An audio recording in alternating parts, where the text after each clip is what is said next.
Estamos mais uma vez juntos. E mais uma vez estamos ao redor da palavra de Deus e queremos ouvir a voz de Deus falando aos nossos corações e enchendo-nos de sua graça e de sua misericórdia. Nesse momento nós vamos ler apenas um versículo do Evangelho de João. João capítulo 1, verso 18. João 1, verso 18.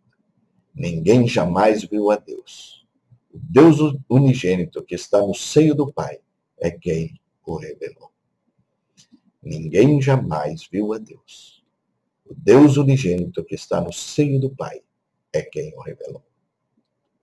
Há uma frase atribuída a Yuri Gagarin, o cosmonauta da extinta União das Repúblicas Socialistas Soviéticas, segundo a qual ele teria dito: eu não vi Deus. Segundo consta, ele a proferiu depois de orbitar a Terra a bordo da nave Vostok 1 e observar o chamado, à época, espaço sideral.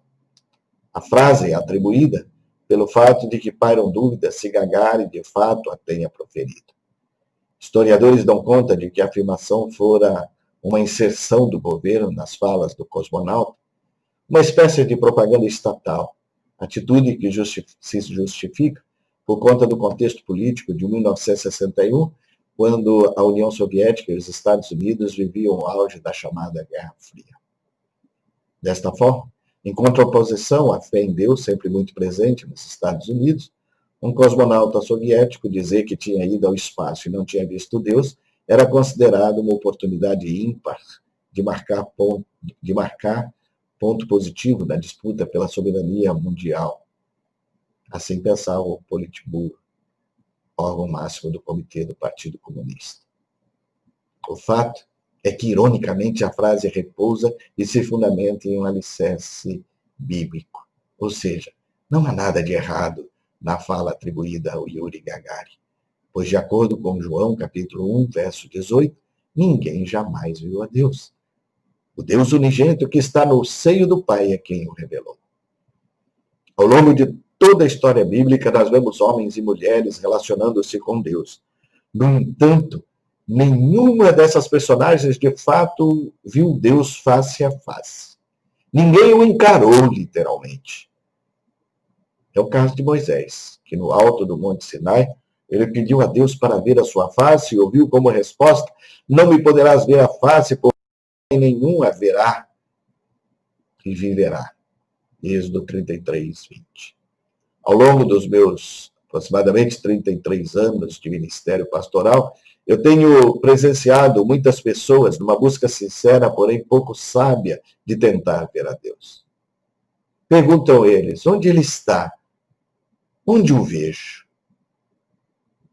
Também não foi por acaso que muita gente, inclusive filósofos, tentaram encontrar a Deus. Nietzsche tem uma frase famosa e muito mal compreendida, quando ele, no início e no momento em que a Idade Moderna se mostrava a sua face, ele sai em plena luz do meio-dia com um lampião procurando a Deus e perguntando: onde está Deus? Onde está Deus? E Nietzsche, numa forma de criticar a humanidade na sua vontade ou no seu desejo de se tornar como deuses, diz assim: Deus não existe. Deus não existe porque a nossa sociedade o matou. A nossa sociedade acabou com Deus. Esse é o grande problema. Nós estamos em busca de Deus, mas não percebemos que nós não poderemos ver a Deus, porque João já nos informa: ninguém jamais viu a Deus. Não seremos eu e você os vitoriosos a conseguir quebrar essa lei divina. Em nenhum momento o céu se abrirá e de lá descerá Deus para que eu e você o encaremos olhos nos olhos. Contudo, de acordo com João, este mesmo Deus que ninguém jamais pôde ver foi revelado pelo seu Filho. Esse mesmo Deus que ninguém pôde ou poderá encarar face a face foi revelado pelo seu Filho unigênito. Esse mesmo Deus que Yuri Gagarin não viu, que Nietzsche não encontrou, foi revelado pelo Filho unigênito do Pai. A questão, portanto, toma outros rumos. Se ele nos foi revelado pelo Filho, a pergunta não é onde, mas como o vejo.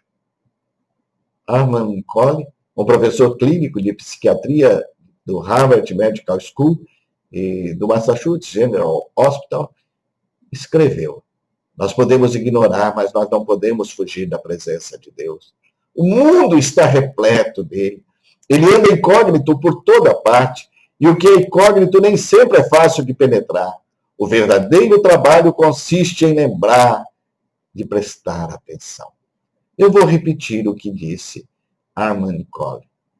Podemos ignorar, mas não podemos fugir da presença de Deus. O mundo está repleto dele. Ele anda incógnito por toda parte, e o que é incógnito nem sempre é fácil de penetrar. O verdadeiro trabalho consiste em lembrar de prestar atenção. Prestem bem atenção. Se nós prestarmos bastante atenção, nós poderemos ver Deus. Afinal, segundo Nicole, o mundo está repleto dele. Nós podemos vê-lo na beleza e na grandeza do céu que paira sobre nós. Nós podemos vê-lo no milagre que é a profusão das espécies animais. Nós podemos ainda enxergar Deus nas cores e nos perfumes das plantas, especialmente nas flores. Mas para vermos e percebermos de fato a presença de Deus, não há nada que se compare à vida humana e seus relacionamentos. Ele pode ser percebido na vida do irmão ou da irmã que assenta ao nosso lado nos cultos e que teve a vida transformada desde que se achegou ao Senhor. Se prestarmos um pouco mais de atenção aos irmãos ao nosso lado, nós poderemos descobrir histórias de como Deus se manifestou, trazendo-lhes a paz em meio à tempestade da existência humana. E ficaremos ainda mais surpresos ao descobrirmos como Deus age de diferentes maneiras na vida de cada um de nós. Mas a presença de Deus pode ser sentida também na vida dos pequenos, dos que sofrem, dos marginalizados. E a Bíblia é repleta de exemplos dessa natureza e de desafios para que nós olhemos para aqueles que necessitam de um olhar abençoador, porque neles Deus se revela. Não é por acaso que Jesus diz que quando nós fazemos a um daqueles pequeninos, nós o fazemos a ele.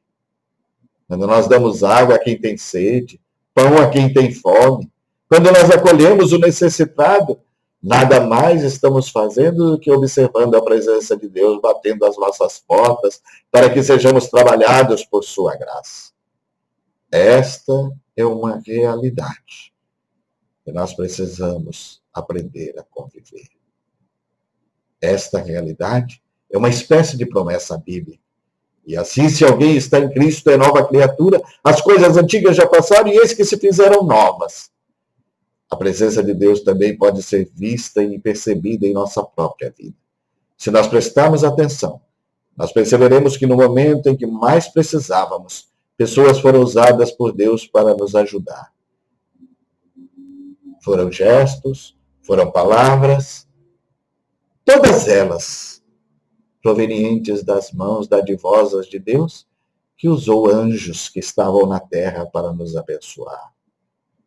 Nós é que às vezes estamos tão preocupados com os nossos próprios afazeres que não conseguimos enxergar a presença de Deus se manifestando na nossa vida. Nós é que nos preocupamos de tal forma com aquilo que nos rodeia que não conseguimos perceber que Deus tem estado constantemente ao nosso lado e que Deus tem nos abençoado profundamente. Se quisermos ver Deus, não precisamos de um momento de arroubo espiritual, de visões celestiais, para que possamos perceber a sua presença. Basta que olhemos ao nosso redor. Basta que observemos atentamente a vida. Basta que deixemos que o Espírito Santo fale através de nós e sensibilize o nosso olhar e o nosso coração para que nós possamos perceber o quanto Deus tem estado próximo de nós. Não é por acaso que o salmista, no Salmo 84, numa das mais belas poesias que existem na Sagrada Escritura, ao falar do vale de lágrimas, diz que a primeira chuva, esse vale é repleto de água. E compara esta presença no vale ao homem que anda na presença de Deus. A nossa vida é assim.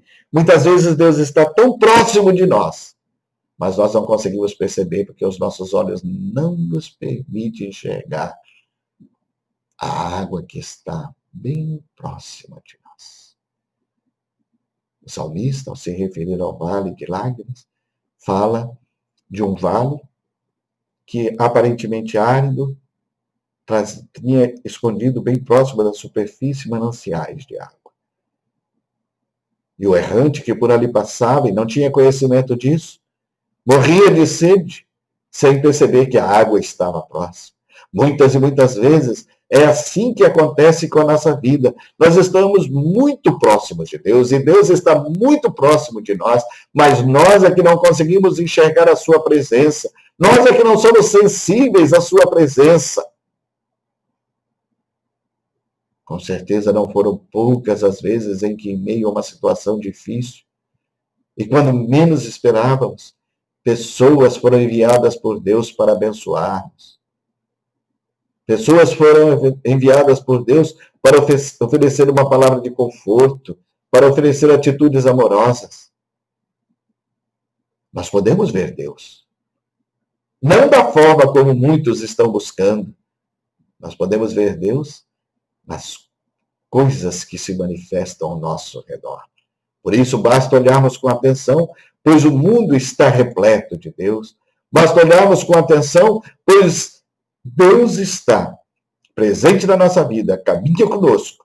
E é por isso que o evangelista João diz que ele armou a sua tenda em meio às nossas tendas. Fez morada em meio às nossas moradas. Deus caminha conosco, habita conosco, habita o nosso coração, habita a nossa casa, habita a nossa vida. E por isso Deus está conosco. E nós podemos vê-lo dia após dia, momento após momento, quando os nossos corações estiverem sensíveis à sua presença, ao seu amor, à sua graça e à sua misericórdia. Que Deus nos abençoe.